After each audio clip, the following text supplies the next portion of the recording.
बाढीग्रस्त सिन्धुपाल्चोकका स्थानीयले प्रधानमन्त्री शेरबहादुर देउवालाई 10 बुँदे ज्ञापन पत्र बुझाए। तत्काल पुनर्वास र आर्थिक सहायताको व्यवस्था मिलाउन सरकारसँग माग। असोज मसान्तभित्र थप 1,05,48,000 मात्रा खोप नेपाल आउने स्वास्थ्य मन्त्रालयको दाबी। तेस्रो लहरसँग जुझ्न सरकार तयार रहेको नवनियुक्त स्वास्थ्य राज्य मन्त्रीको भनाइ। र आइतबार उच्च अङ्कले बढेको सेयर बजार सोमबार करेक्सन। बजार 3050.42 अङ्कमा रोकिँदा कारोबार रकम 14 अर्ब 13 करोड 97 लाख।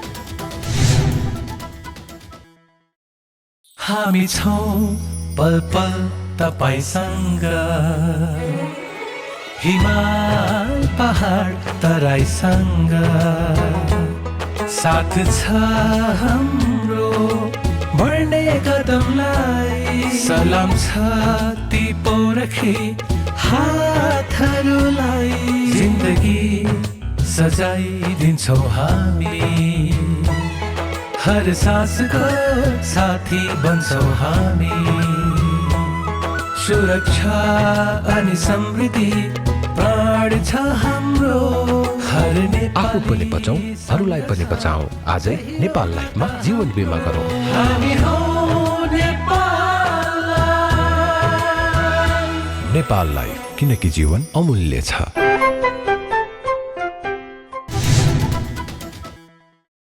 नमस्कार, कारोबार समाचारमा स्वागत छ। अब समाचार विस्तारमा।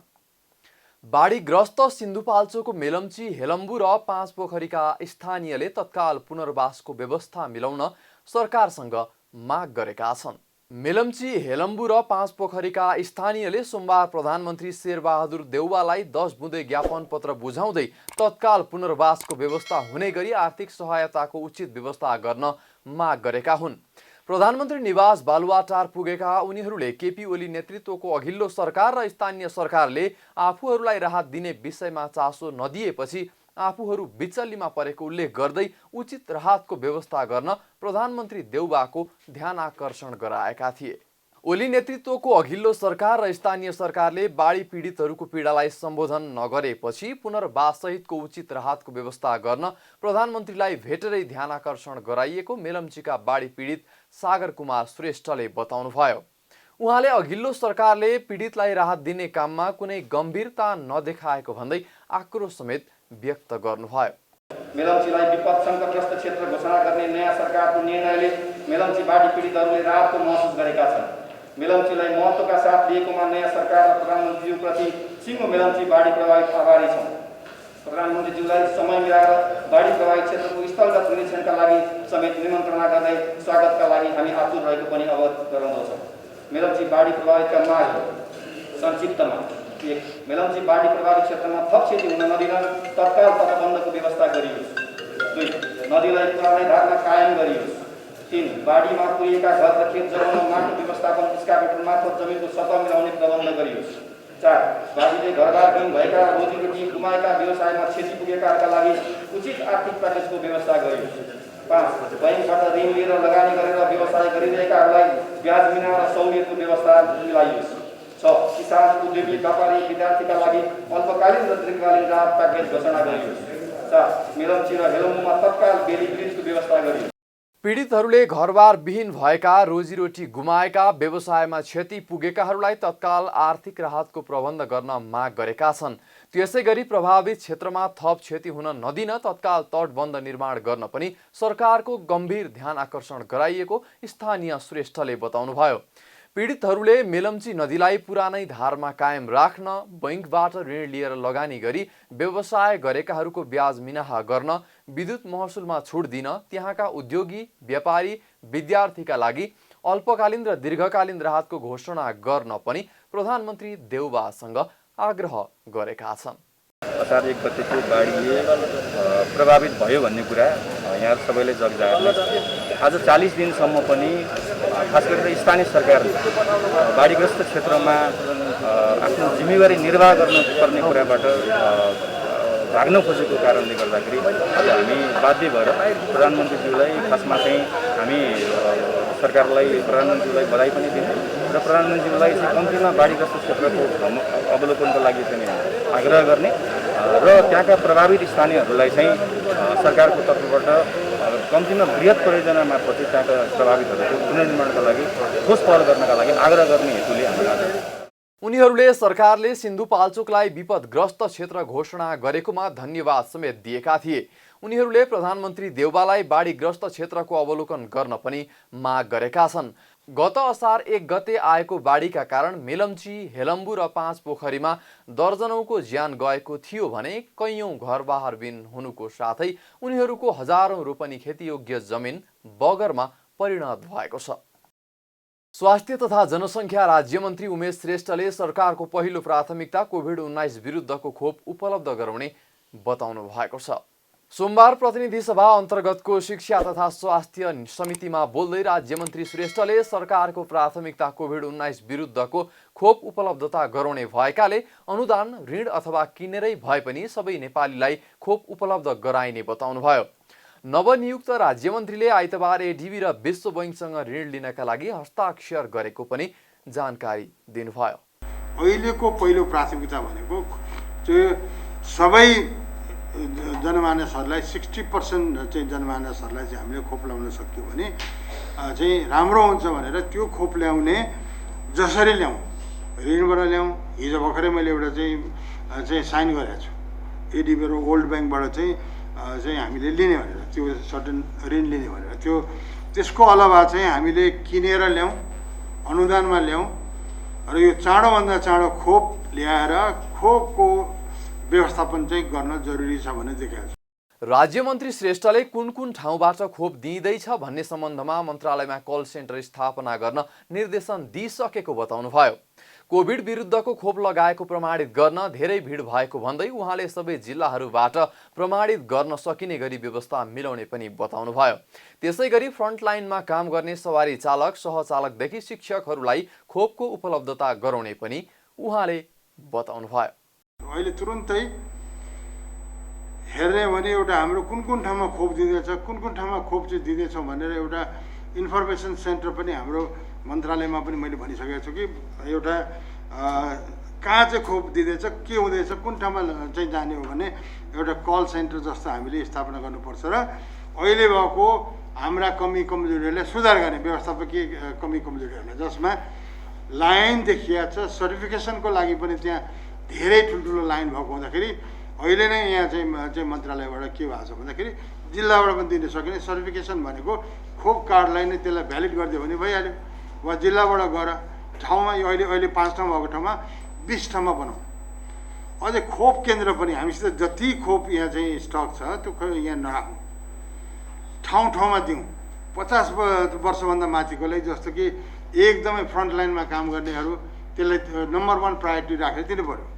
अहिले लङ रेन्जको हाम्रो चाहिँ बसहरू चलेको छ, त्यो बसका सारा कन्डक्टरदेखि लिएर ड्राइभरदेखि उनीहरूलाई उपलब्ध गराउनु पऱ्यो। त्यसको अलावा टिचर्सहरू, प्रोफेसरहरू हुन्छन्, उहाँहरूलाई पनि चाहिँ लगाउँदाखेरि कमसेकम चाहिँ 5-10 लाखको चाहिँ हामीलाई आवश्यकता पर्छ। त्यसमा पनि हामीले चाँडोभन्दा चाँडो चाहिँ व्यवस्थापन गर्नु पऱ्यो। उहाँले सबै प्रदेशमा कोभिड-19 सम्बन्धी हेर्ने गरी प्रदेश स्तरीय अस्पताल बनाउनु आवश्यक रहेको बताउनुभयो। खोप सेन्टरलाई अझै धेरै ठाउँमा विस्तार गर्नुपर्ने उहाँको भनाइ छ। राज्यमन्त्री श्रेष्ठले कोभिड-19 संक्रमणको तेस्रो लहर आउन सक्ने भएकाले त्यसका लागि तयारी आवश्यक रहेको पनि उल्लेख गर्नुभयो। त्यसैगरी बैठकमा बोल्दै स्वास्थ्य सचिव लक्ष्मण अर्यालले चैत महिनासम्ममा 2 करोड 15 लाख खोप उपलब्ध गराउने रोडम्यापको आधारमा काम गरिरहेको बताउनुभयो। आवश्यक खोप किन्नको लागि प्रक्रिया अगाडि बढिरहेको पनि उहाँले बताउनुभयो। खोपको हकमा पनि हामी 2 करोड 15 लाख मान्छेलाई हामी 18 वर्षभन्दा माथिकालाई खोप लगाउनु पर्ने हुन्छ र त्योभन्दा माथि 12 वर्षदेखि 18 वर्षको उमेर समूहको करिब 49 लाख मान्छेहरू हुनुहुन्छ। त्यो खोप लगाउनको लागि 2 करोड 65 लाख डोजको खोप व्यवस्थापन गर्नुपर्ने हुन्छ र पछि शुक्रबारसम्म हामीसँग चाहिँ करिब 97 लाख डोज खोप चाहिँ हामीसँग हुन्छ। अनि 8 लाख डोज खोप आउनु बाँकी छ र हामी अर्को 60 लाख डोजको खोप खरिद प्रक्रिया पनि अगाडि बढाइसकेका छौँ र अरू 1 करोड 50 लाखको खोपको खरिद प्रक्रिया अगाडि बढाएको छौँ भने 1 करोड 10 लाखदेखि 13 लाख डोज चाहिँ हामी कोभ्याक्स फेसिलिटीबाट आउने गरी चाहिँ हामी खोपको व्यवस्था गरेका छौँ र करिब हाम्रो टार्गेट भनेको असोज महिनाभित्रमा लक्षित समूहमा 33%लाई खोप दिने र चैतसम्म वा चैतभन्दा अगाडि चाहिँ खोप उपलब्धता भयो भने हामी सबै नेपालीहरूलाई बच्चा बालबालिका बाहेकको अरू 2 करोड 15 लाखलाई खोप उपलब्ध गराउन सक्छौँ कि भन्ने रोडम्यापको आधारमा हामीले काम गरेका छौँ। स्वास्थ्य मन्त्रालय अन्तर्गत स्वास्थ्य आपतकालीन केन्द्रका संयोजक डाक्टर गुणराज लोहनीले हालसम्म कोभिड-19 विरुद्धको खोपको पहिलो मात्रा 34,05,154 जनालाई लगाइएको र 14,30,416 जनालाई दुवै मात्रा खोप लगाइएको बताउनुभयो। उहाँले अनुदानमा चीन सरकारबाट 18 लाख र भारत सरकारबाट 11 लाख मात्रा खोप आएको तथा हालसम्म 50 लाख मात्रा खरिद गरिएको पनि उहाँले जानकारी दिनुभयो। त्यसमध्ये भारतबाट 10 लाख मात्रा कोभिसिल्ड र चीनबाट 32 लाख मात्रा भेरोसेल खोप किनिएको उहाँले स्पष्ट पार्नुभयो। आउन बाँकी 8 लाख खोप शुक्रबार नेपाल आइपुग्ने पनि उहाँले बताउनुभयो।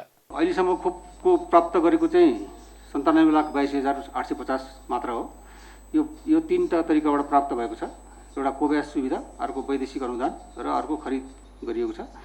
कोभ्याक्सकोबाट चाहिँ 18,82,000, यो कोभिसिल्ड 3,48,000 र जोन्सन जुन अमेरिकाबाट आएको छ त्यो चाहिँ 15 लाख हो। वैदेशिक अनुदानबाट चीन सरकारबाट 18 लाख र भारत सरकारबाट 11 लाख यो अनुदान हो। खरिद गरिएको कोभिसिल्ड भारतबाट 10 लाख हो र भेरोसिल्ड चीनबाट 32 लाख र अब त्यो थप 8 लाख प्राप्त हुने शुक्रबार प्राप्त हुने अवस्थामा छ।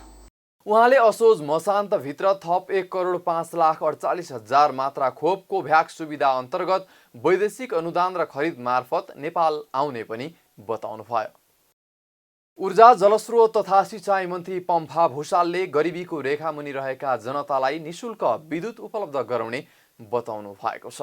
सोमबार सिंहदरबार स्थित आफ्नै कार्यकक्षमा पत्रकार सम्मेलन गरी उहाँले गरिबीको रेखामुनि रहेका जनतालाई निशुल्क विद्युत दिनुपर्छ भनेर आफूले गृह कार्य गरिसकेको जानकारी समेत दिनुभयो। मन्त्री भुसालले गरिबीमा रहेका जनतालाई निशुल्क विद्युत दिने अवधारणा अघि सारे पनि निर्णय भने भइ नसकेको स्पष्ट पार्नुभयो। मन्त्री भुसालले विद्युत महसुल सस्तो बनाउने योजना पनि अघि सार्नुभयो। आर्थिक क्षेत्रको विकासमा लाग्ने उद्योग, कल कारखाना, व्यवसायका लागि पनि विद्युत महसुल सस्तो गरेर जान उपयुक्त हुने उहाँको भनाइ थियो। उपभोक्ताहरूलाई खास गरेर गरिबीको रेखामुनि भएका जनतालाई चाहिँ विशेष सहुलियत दिनुपर्छ। मेरो विचारमा एउटा बेसिक लाइनबाट तल रहनेहरूलाई हामीले निशुल्क विद्युत दिनुपर्छ। मैले एउटा सामान्य गृह कार्य गर्दैछु। म कुनै दिन यहाँहरूलाई फेरि बोलाउने छु। हामीले त्यो जनतालाई हामीले निशुल्क दिनुपर्छ। अनि विद्युत एकातिर उत्पादन भएछ भन्छौँ, हामी खपत भन्छौँ, तर फेरि हामी कहाँ विद्युतको दर महँगो छ। मैले जनरली जानेको अर्थशास्त्र भनेको कुनै चिजको तपाईँले जति बढी मात्रा या युनिट उत्पादन गर्नुहुन्छ लागत मूल्य कम हुन्छ। तर यहाँ हाम्रो विद्युतमा कस्तो, मैले उपभोक्ताका रूपमा मैले अनुभूत गरेको थिएँ। कयौँ फोरममा मैले छलफल पनि चलाएको थिएँ। म एउटा प्रतिनिधि सभाको सदस्य हुनुको कारणले मैले गत वर्षको बजेटमाथि कमेन्टमा पनि यो कुरा उठाएको थिएँ। मैले सोचेर बुझेर मेरो एकदम अन्तर्मनबाट लागेको कुराले जति बढी भयो त्यति सस्तो हुनुपर्ने। हाम्रो त अलिकति बढी भयो, अर्को रेट बढ्छ जस्तो जुन ढङ्गको स्थिति छ। सायद यसलाई हामीले सम्बोधन हल गर्नुपर्छ। एकातिर विद्युत अब उता बढी भयो, अब खेर जाँदैछ भन्ने, तर एकातिर फेरि हामीले जनतालाई सहुलियत दिन नसक्ने स्थितिको पनि हामीले समाधान गर्नुपर्छ भन्ने लाग्छ एउटा। र फेरि सँगसँगै उद्योग, कल कारखाना, व्यवसाय पनि त फेरि हाम्रै स्टेक होल्डरहरू, आर्थिक विकासको क्षेत्रमा लाग्ने उहाँहरूलाई समेत हुने गरेर एकातिर विद्युतको यो दरमाथि हामीले पुनर्विचार गरेर अलि सस्तो हुने गरेर हामीले निर्माण मतलब समायोजन गर्नुपर्छ भन्ने मलाई लाग्छ। म भर्खरै आएको छु। मैले निर्णयको रूपमा होइन, मैले मेरो अवधारणाको रूपमा मात्रै मैले यो कुरा राख्दैछु। मन्त्री भुसालले विद्युत उत्पादन बढाउन निजी क्षेत्रसँग सहकार्य गरेर अघि बढ्ने बताउनुभयो। त्यसैगरी उहाँले ट्रान्समिसन लाइन निर्माणको काममा तीव्रता दिने पनि बताउनुभयो। मन्त्री भुसालले कृषियोग्य सबै जमिनमा सिँचाइको व्यवस्था गर्ने प्रतिबद्धता व्यक्त गर्नुभयो। मुलुकको उत्पादन र उत्पादकत्व वृद्धिका लागि कृषियोग्य जमिनमा सिँचाइको व्यवस्था गर्नुको विकल्प नरहेको पनि उहाँले बताउनुभयो। मन्त्री भुषालले संविधानमा नै मौलिक हकको रूपमा रहेको शिक्षा, स्वास्थ्य, विद्युत, खानेपानी लगायतका आधारभूत वस्तुको सहज र सस्तो ढङ्गले जनतालाई उपलब्ध गराउन सरकारले जोड दिने सोच बनाएको स्पष्ट पार्नुभयो। मेरो आफ्नो सोच के हो भने कृषि योग्य सबै जमिनमा सिँचाइको सुविधा पुर्याउनुपर्छ र त्यो पनि सहुलियत र एउटा हदसम्म छुटमा गरेर हामी गयौँ भने यही प्रविधि अहिलेको हाम्रो खेती प्रणाली मल बिउबाट पनि दोब्बरभन्दा बढी उत्पादन बढ्छ, उत्पादकत्व बढ्छ र कुनै पनि देशको एकदम निर्णायक शक्ति विकासको आधार भनेको मानवीय जनशक्ति हो। अहिले देशको एकदमै उर्वरा जनशक्ति चाहिँ कृषिलाई यहाँ बाँझो राखेर अनि न त उत्पादन बढ्छ, न उत्पादकत्व छ, न उत्पादन गरेको बजार व्यवस्था छ अनि एकदम 45-50 डिग्रीको तापक्रममा विदेशमा गएर श्रम गरेर रेमिटेन्स पठाउने अनि राष्ट्र समेत चल्ने चाहिँ बाध्यता छ। यसलाई चाहिँ बदल्नको निम्ति चाहिँ हामीले कृषिमा सिँचाइको सुविधा पुर्याउँदा मात्रै पनि एउटा ठुलो चेन्ज आउँछ भन्ने मलाई विश्वास छ। यस्तै मन्त्री भुषालले जलविद्युत आयोजना प्रभावित क्षेत्रमा देखिएको जग्गाको मुआब्जा लगायतका समस्या समाधान गर्न आफूले सम्बन्धित निकायलाई निर्देशन दिइसकेको समेत जानकारी दिनुभयो। जलविद्युत आयोजनाहरू जग्गाको मुआब्जाका कारण अघि बढ्न नसकेको अवस्थाको अन्त्य गर्न आफू लागि पर्ने उहाँले बताउनुभयो। प्रतिनिधि सभाका सांसदहरूले कोरोना र बाढी पहिरो पीडितहरूका लागि गाँस र बाँसको तत्काल व्यवस्था गर्न सरकारसँग माग गरेका छन्। संघीय संसद प्रतिनिधि सभा अन्तर्गतको महिला तथा सामाजिक समितिको सोमबारको बैठकमा बोल्दै नेपाली काङ्ग्रेसकी सांसद सुवर्ण ज्वारचनले कोरोना र बाढी पहिरो पीडितहरू भोकै मर्ने अवस्था आएको कारण पीडितको लागि आवश्यक घाँस र बाँसको व्यवस्था तत्काल गर्न सरकारसँग माग गर्नुभयो। कोरोना बाढी पहिरो पीडितले कतिपय ठाउँमा भोकै मर्नुपर्ने अवस्था आएको छ ज्वारचनले भन्नुभयो। हामीले यी चाहिने विस्थापित भएका मान्छेहरू, कोरोनाले मरेका छन् र बाँचेका मान्छेहरू, बाढी पीडितमा परेका मान्छेहरू, बाँस छैन, घाँस छैन, त्यो अवस्था छ। त्यो सबै जानेको कुरा। त्यस कारणले अब तिनीहरूको लागि हामीले केही गर्न सकिन्छ कि त्यो कुरो चाहिँ नि हाम्रो माननीय सभापतिज्यूले त्यो सोच्नुहोस्, बनाउनुहोस्। हामी साथ दिन तयार छौँ। कहाँ जान पर्छ सरकारलाई माग्न पर्यो। त्यो सरकारले ढुकुटीमा राख्ने कि गरिबले खान पाउने। मेन मेरो कुरा यो हो।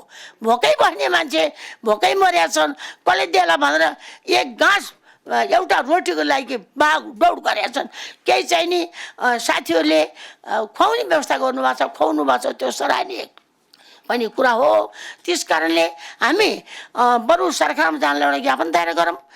नेकपा एमालेकी सांसद एवं पूर्व मन्त्री थममाया थापाले कोरोनाको तेस्रो लहर आउन नदिन सरकारलाई सचेत गराउनुभयो।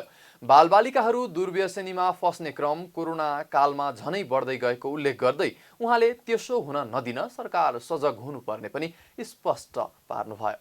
अर्को कुरो, अब अहिले हामीले मूल रूपमा बालबालिकाहरू हाम्रो यो समितिभित्र चाहिँ हामीले एकदमै हेर्नै पर्ने कुराहरू भनेको बालबालिकाको समस्याहरू अहिले एकदमै भयावह स्थितिमा छ।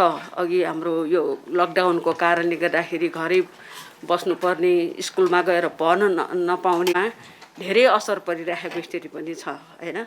लगायत अब गाउँदेखि लिएर हैन, हिमालदेखि लिएर पहाडदेखि लिएर तराईसम्मका चाहिँ बालबालिकाहरू, खास गरी यो समूहमा जुन 18 वर्षदेखि तल र 6-7 क्लासदेखि माथिको चाहिँ पढ्ने बालबालिकाहरूको विभिन्न खालका कुलतमा परेको, फसेको कुराहरू हामीले देखिरहेका छौँ र यस्तो बारेमा बालबालिकालाई कसरी बचाउने। समितिकी अर्का सदस्य एवं काङ्ग्रेसका सांसद हिरा गुरुङले बालिकाहरूमाथि बलात्कारपछि हत्या गर्ने क्रम बढिरहेकोमा आक्रोश व्यक्त गर्दै पीडितलाई न्याय दिने काममा ढिलाइ नगर्न सरकारको गम्भीर ध्यानाकर्षण गराउनुभयो। उहाँले बलात्कारपछि हत्या गरिएकी निर्मला पन्तको परिवारले अझै न्याय नपाएको दृष्टान्त समितिको बैठकमा पेश गर्दै पीडितलाई न्याय दिने काममा सरकार गम्भीर नभएको आरोप समेत लगाउनुभयो। निर्मला मात्रै नभइकन निर्मलाको हत्या पछाडि चाहिँ बलात्कार पछाडि हत्या भएको 3 वर्ष हुँदै गर्दाखेरि पनि अहिलेसम्म न्याय नपाएको अवस्था र त्यो निर्मला सँगसँगै हजारौँ छोरीहरूले हजारौँ चेलीहरूले निर्मलाले जस्तै नै ज्यान गुमाउनु परेको अवस्था हामीले देखिरहेछौँ सुनिरहेछौँ। अब कसैले न्याय पाए भने कसैले त अहिलेसम्म न्याय पाएका छैनन्। त्यस्तो हत्याराहरू पत्तो लगाउन र उनीहरूलाई कानुनी घेरामा ल्याउनु हामीले कडा रूपमा चाहिँ यो समिति उत्रिनुपर्छ। बैठकमा बोल्दै अमृता थापा मगर, विमला विश्वकर्मा लगायतका सांसदहरूले सामाजिक कलङ्कको रूपमा रहेको छाउपडी प्रथा, बोक्सी प्रथा, दाइजो प्रथा जस्ता कुप्रथा अन्त्य गर्न सामाजिक अभियान नै चलाएर अघि बढ्न सरकारको ध्यानाकर्षण गराएका थिए। चिनामङ्गल स्थित काठमाडौँ मेडिकल कलेजका कर्मचारी आन्दोलनमा उत्रिएका छन्। कलेजमा नयाँ व्यवस्थापन आएपछि विनियमावली 2076 भएको सेवा सुविधा सबै काटिएको भन्दै उनीहरू आन्दोलनमा उत्रिएका हुन्। नयाँ व्यवस्थापनले पुरानो कर्मचारी विनियम खारेज गरेर नयाँ लागू गरेको र त्यसमा कर्मचारीको सेवा सुविधा कटौती गरिएको कर्मचारीहरूले बताएका छन्। सोमबार केही कर्मचारीलाई अस्पताल प्रवेशमा नै रोक लगाएपछि उनीहरूले गेटमै धरना दिएर नाराबाजी समेत गरेका छन्। केएमसीको लगानी नभएको ठाउँमा हामी त काठमाडौँ मेडिकल कलेजको कर्मचारी भएको नाताले यही भित्र काम गर्न चाहन्थ्यौँ। हामीले सरुवाको विरोध गरे होइन, केएमसीको लगानी नभएको ठाउँमा किन सरुवा गर्ने भनेर आवाज उठाउँदाखेरि उहाँलाई काठमाडौँ मेडिकल कलेजभित्र छिर्नलाई प्रतिबन्ध लगाइयो र हामीले ठिक छ त्यो लिखित रूपमा हामीलाई दिनुहोस् त भन्दाखेरि पनि दिएन, मौखिक आदेश भन्ने कुरा गरियो र उहाँ कर्मचारी नेता भएको कारणले गर्दाखेरि उहाँ आज चाहिँ भित्र छिर्ने कार्यक्रम थियो। आज हिजोसम्म छुट्टीमा बस्नु भएको थियो, आज आएर आफ्नो कार्यस्थलमा गएर काम गर्ने उहाँको चाहिँ योजना र यहाँ धरपकड गरियो, भित्र छिर्न दिएन। त्यस कारणले कर्मचारी स्वस्फूर्त रूपमा उहाँलाई भित्र छिराउनको लागि हामी बाहिर जम्मा भयौँ र सबै कर्मचारीलाई बाहिर राखेर भित्र बिरामीहरू थुनेर बसिरहेको अवस्था छ। परीक्षण काल पूरा गरेका कर्मचारीलाई 1.5 वर्षपछि स्वत स्थायी गर्नुपर्नेमा नगरेको, कर्मचारीलाई आधा तलब मात्र दिएको, उपचार सुविधा नदिएको भन्दै कर्मचारीले आन्दोलन गरेका हुन्। काठमाडौँ मेडिकल कलेज व्यवसायी डाक्टर सुनिल शर्माले खरिद गरेपछि कर्मचारीको सेवा सुविधा खोसिएको आन्दोलनरत कर्मचारीले बताएका छन्। आइतबार हालसम्मकै उच्च करिब 55 अङ्कले बढेको शेयर बजारमा सोमबार करेक्सन आएको छ। साताको दोस्रो दिन नेप्से परिसूचक 8.24 अङ्कले घटेर 3050.42 अङ्कमा सीमित भएको छ। आइतबार हालसम्मकै उच्च बिन्दुमा पुगेको परिसूचक सोमबार भने लगानीकर्ताले नाफा बुकिङ गर्न थालेपछि सामान्य करेक्सन भएर 3050.42 अङ्कमा झरेको हो। आइतबारको तुलनामा सोमबार कारोबार सङ्ख्या र रकममा पनि गिरावट देखिएको छ। सोमबार दोस्रो बजारमा 223 कम्पनीको 3,30,61,447 किता सेयर 1,37,242 पटक खरिद बिक्री हुँदा कारोबार रकम भने 14,13,97,00,000मा सीमित भयो। आइतबार 4 करोड बढी किता सेयर दोस्रो बजारमा कारोबारमा आउँदा कुल कारोबार रकम 14,30,00,000 नाघेको थियो। आइतबार 8वटा उपसमूहमा हरियाली छायो भने 5 उपसमूह राताम्य भयो। आइतबार सबैभन्दा धेरै बढेको बैंकिङ उपसमूह सोमबार 43.30 अङ्कले ऋणात्मक बन्दा जलविद्युत उपसमूह भने 102.62 अङ्कले उचालिएको थियो। यसैगरी सोमबार 110 कम्पनीको सेयर मूल्य बढेको थियो भने 66 कम्पनीको मूल्य घट्यो। साथै विशाल बजार company, Janaki finance, Ridi, mountain र ग्रिन लाइन हाइड्रो पावरको सेयर मूल्य 10% बढ्यो। NIC Asia, debenture, Pokhara finance, sunrise, Lakshmi बैङ्कको सेयर मूल्य घट्यो भने दोस्रो बजारमा सोमबार गादी ग्रुप पावर कम्पनीको सेयर सबैभन्दा धेरै 39 करोड 30 लाख बढीको कारोबार भयो। यस्तै 33 करोड बढीको सेयर खरिद बिक्री भएको हिमालयन डिस्टिलरीको कारोबार दोस्रो रह्यो। कारोबार समाचारमा अब सुन चाँदी र विदेशी विनिमय दर सम्बन्धी जानकारी।